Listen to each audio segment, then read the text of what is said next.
Aprobado na sa Komite ng Kamara ang panukalang batas na layong ipagbawal ang Philippine Sorry Ma'am Deka, nakita ko po, binasa ko po yung message niyo. Hindi lang ako nakaka-reply po. Salamat po. Nag-iingat po ako sa reply, hindi ako kagad nagre-reply.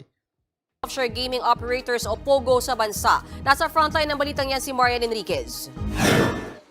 Mahigit 4,000 ang biktima sa bansa ng mga krimeng may kinalaman sa Philippine Offshore Gaming Operators o POGO sa unang 6 na buwan ng 2023. Nakababahala yan ayon kay Cagayan de Oro 2nd District Representative Rufus Rodriguez.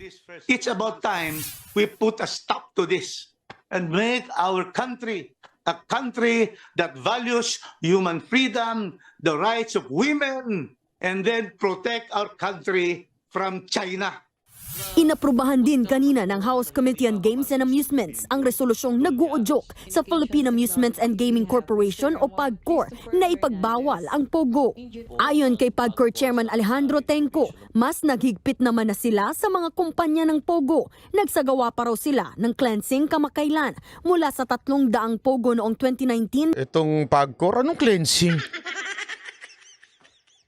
Hindi cleansing ang kailangan dyan, tanggalin. Pero sa bagay, may punto rin naman sila. Wala naman sila magagawa kung nasa batas pa yan. I mean, kung legal pa yung POGO, wala talaga, hanggang cleansing lang. Pero natatawa lang kasi ako doon sa cleansing. Di ba? Na kumikita ng 7 bilyong piso sa license fees, bumaba na ito sa 75 na kumikita ng 5.2 billion pesos. Bukod dyan, pinalitan na rin ang pangalan ng POGO sa Internet Gaming Licensing o IGL. Masyado na pong negative yung dating ng POGO. As we were cleansing the... Sana binasbasa ninyo ng ng holy water. Bawat inchik na pumapasok dito. Hindi, alam mo... Hindi.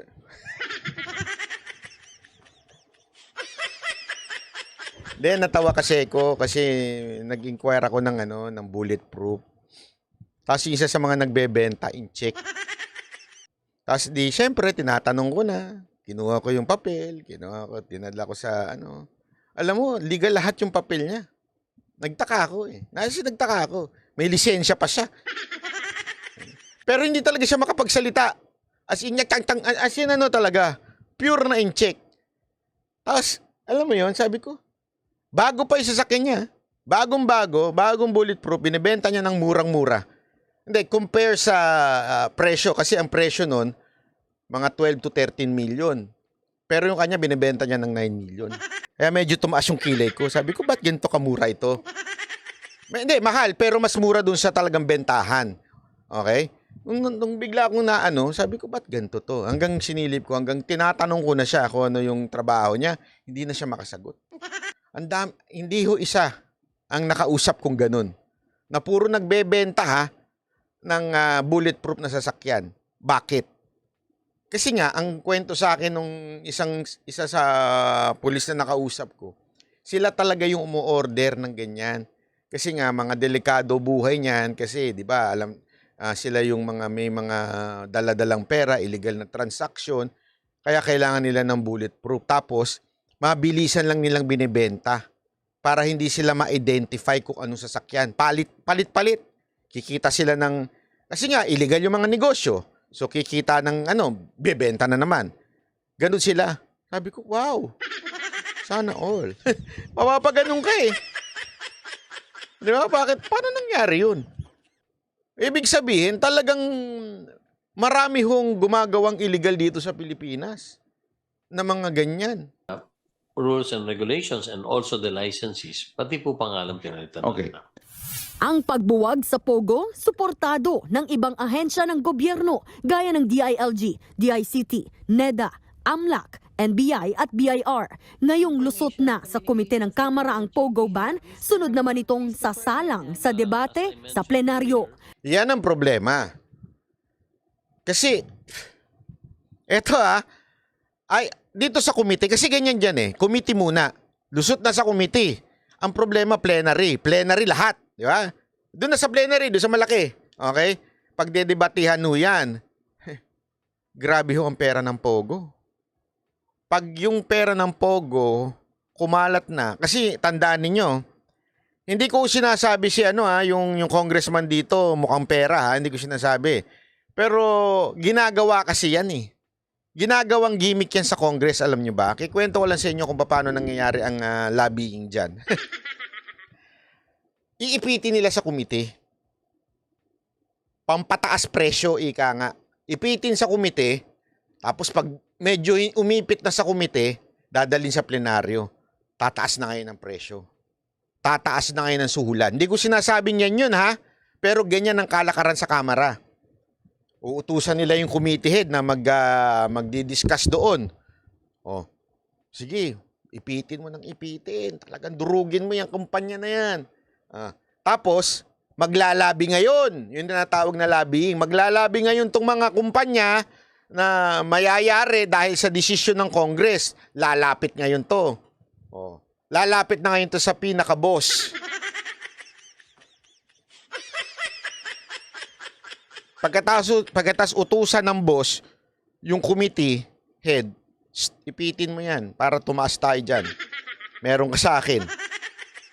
Pag-ipit ngayon, hindi ko sinasabi yung ngayon na matagal na nangyayari yan, noon pa. Okay? Nami-minimize lang, depende kung sino naupong speaker. Pag hindi kurap ang speaker, nawawala yan. Yan, nagkakaroon ng lobbying sa baba.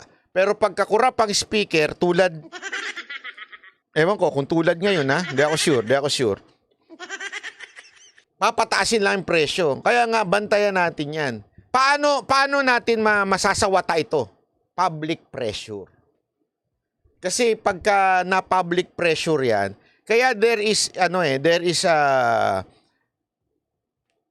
power, ika nga, sa social media.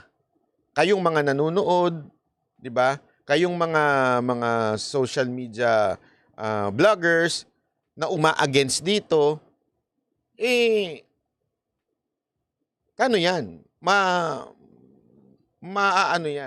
Ma-persuade natin na wag kumiling etong kamera. Wag silang bumaluktot, ikang. Wag nga silang bumalentong. Yun pala ang word of the day, wag silang bumalentong. Kasi pag bumalentong na sila, alam na may pera na involved dyan. So, i-pressure natin through social media na wag silang bumalentong. Kaya lang, kapal na mukha ng mga congressman natin ngayon. Wala silang pakialam dyan eh. Yun, totoo ah. Walang, ayoko na magsalita pero iba na aamoy ko dyan eh. Ito amoy ko lang naman to. This is not fact. This is just my interpretation and opinion. I can be wrong. Okay? Iba na aamoy ko eh. Mag-e-election kasi. Kailangan ng pondo ng mga congressman. Kaya kailangan pataasin ang bidding.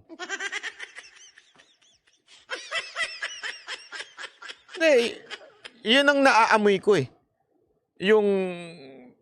Sure ako, meron dyan na mga congressman na ayaw na talaga sa Pogo. Okay? Meron akong mga alam naman dyan na mga congressman na tuwid talaga, ayaw nila talaga.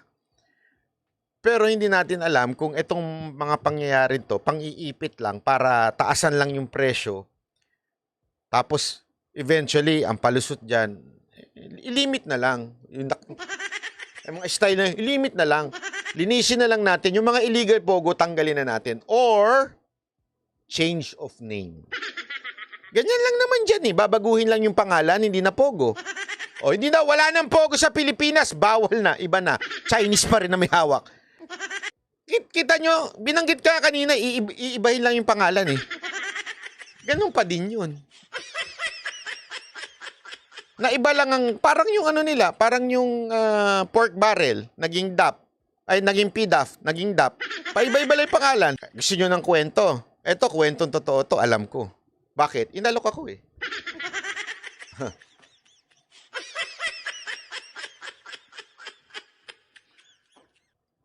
Ito, kwento kwentong totoo. Nung pandemya, naubusan ng mask. Tama, mali. Tama, mali. Tanungin ko kayo, naubusan ng mask. Sino lang ang may mask? Si Batman. Saka si Robin. Hindi, di ba? Yung totoo, naubusan ng mask. Tama? Kung maalala, isipin nyo. Pero, may isang vlogger na namimigay ng mask. Saan niya kinuha yun? Ako alam ko sa Pogo galing yun. 100% galing yun sa Pogo. Bakit? The same Pogo nag-offer sa akin. Bigyan ka namin ng mask, mamigay ka. Hindi ko tinanggihan ko nga yun eh. Talagang kumuha tayo sa tamang tao. Kasi nasa ano naman po tayo, nasa 'di ba, naalala nyo si Mocha nasa gobyerno naman. So talagang hindi ko sinabing kinuha ko sa gobyerno ha. Ibig sabihin, alam ko kung sino yung pagkukuhanan. Okay? So sabi ko, bakit pa ako kukuha diyan? Para lang mag-epal-epal tulad ng isang vlogger? 'Di ba? Pansinin niyo. Namimigay yung isang yung isang vlogger, epal-epal siya para bumango yung kasi technique po ng mga yan eh, na mga gusto magpabango, yung kunwari mamimigay-migay, ganyan-ganyan. Saan nila kinukuha? Ito alam nyo, it's a common sense. Walang mask na nabibili nun. Saan niya kinuha yung mga mask? Sana nga kung konti-konti, ako na makabigay lang ako, 2 box lang eh. Na itulong ko kasi talagang limitado kahit gobyerno hirap bumili. Siya, limpak-limpak na mask. Oh. Sabi nito isa, siya mismo nagsabi galing sa Pogo. Sa tingin nyo, mas lang ang binigay?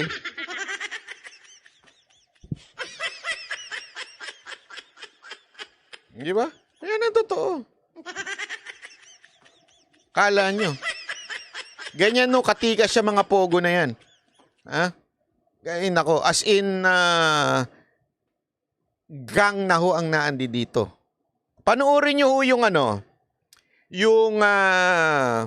kakapanood ko lang kanina eh. Kasi pinag-aaralan ko yung galawan ng mga animal eh. Yung dinukot sa Skyway, 8 yun. 8 instance. Dinukot, kaya nga ang tawag sa kanila Skyway robbery. Skyway. Okay? 8. Lahat sila, puro Chinese na may daladalang pera. Sa tingin ninyo, Pilipino yung nandudukot? Hindi. Pati yung mga, hindi, kasi alam mo kasi pag Pilipino eh. Pag yung Pilipino, medyo yung mga gamit, medyo, hindi, yung, alam mo naman yung sa atin, yung mga riding in tandem natin, medyo, yung mga gamit na baril, hindi naman ganun ka-high-tech. Pero yung mga humarang, talagang magaganda gamit. Pati mga sasakyan, hindi ordinaryong sasakyan. Anong ibig sabihin nun? May gang na ho kasi talaga dito eh. Gang na ho ng mga Chinese na kasi kabisado nila yung galawan ng mga kapwa nila Chinese. Alam nyo sa sobrang, eto sabi ko nga sa inyo nasa industriya ho ako ng entertainment. Alam ko ang galawan nila. Yung mga clubs na puro Chinese lang ang naandun, doon mo makikita ang doon sila nagwawalwal, doon sila nag-uubos ng, kasi pag every time na pumupunta yung mga kaibigan ko dito, lalo na yung mga sacho, doon kami pumupunta nakikita ko ho yung galawan ng mga inchik doon. Magtataka kayo, ang dami nilang pera, para ho silang mga gang talaga na ano nga ako na alam mo yun na sabi ko, ito mga to, sila pa talaga yung naghahari-harian sa Pilipinas sa gabi. Tapos, pasensya na ho wag mo magagalit yung iba nating mga kababayan dyan. Siyempre, no choice din naman sila. Naintindihan ko. Kasi pag nag-tip itong mga inchik na to, grabe ho mag-tip Ang laki. Pero yung mga kababayan natin, grabe ho. Halos parang alila na ho sila. Parang master na ho ang turing nila sa mga Chinese na to. Nakakatawa nga kasi alam mo yun, yung mga mangingisda natin sa karagatan, galit na galit. sa mga inchik kasi hindi sila pinangingisda. 'Di ba?